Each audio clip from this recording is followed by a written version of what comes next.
This Pecha Kucha is about Aston Martin's history.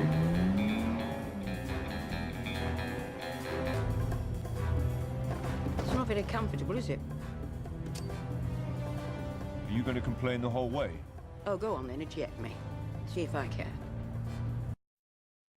It is a history of Aston Martin and also an account of how photography was used initially as a documentation tool, but then film and photography was used extensively by marketing.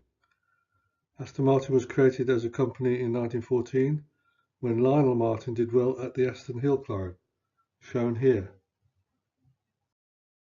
The company did well in races over the next 10 years, but financially it was a disaster.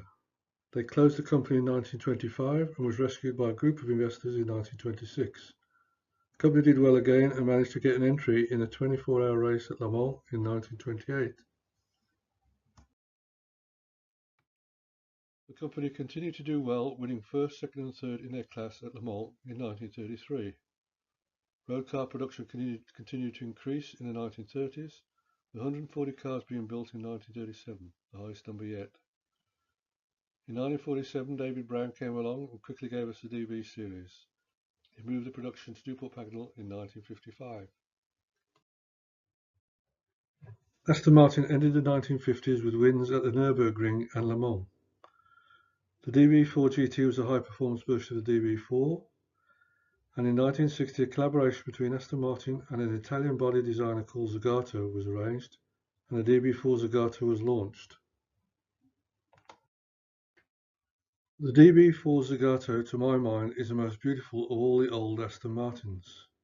It is at that time when photography became recognised as valuable at Aston Martin.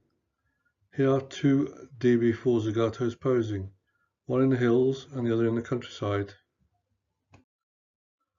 Often acclaimed as the most beautiful car ever built, the Aston Martin DB5 went into production in 1963.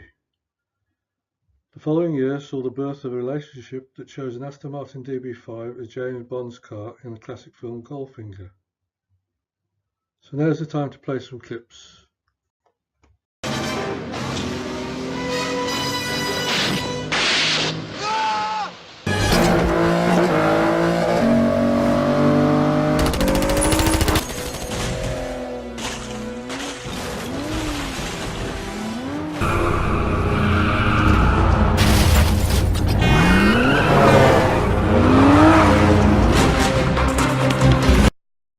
Well, that got the adrenaline going.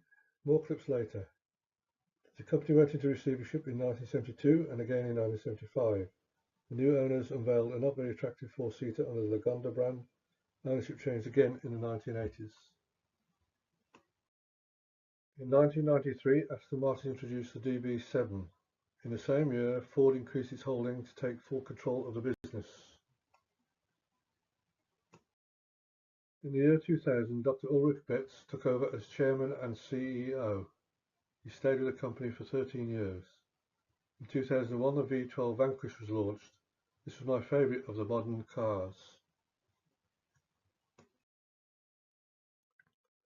I joined the company in July 2002, and in January 2003 we all moved from Newport Pagnell to the first purpose-built facility in the company's history, thanks to Ford.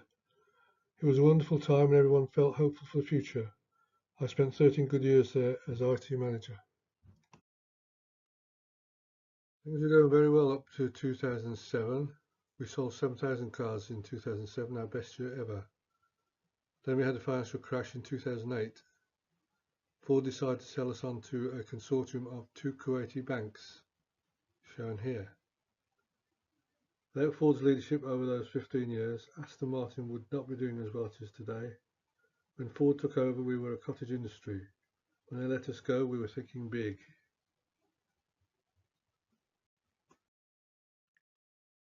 A four-door saloon called Rapide was introduced in 2009 under the Lagonda brand.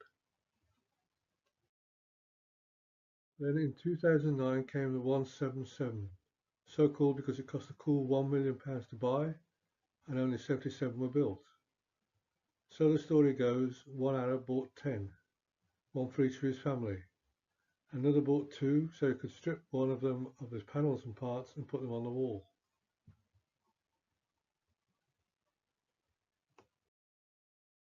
Here is the current CEO, Andy Palmer, who joined Aston Martin in 2014, the year before I left. He's doing a great job taking Aston Martin to new heights.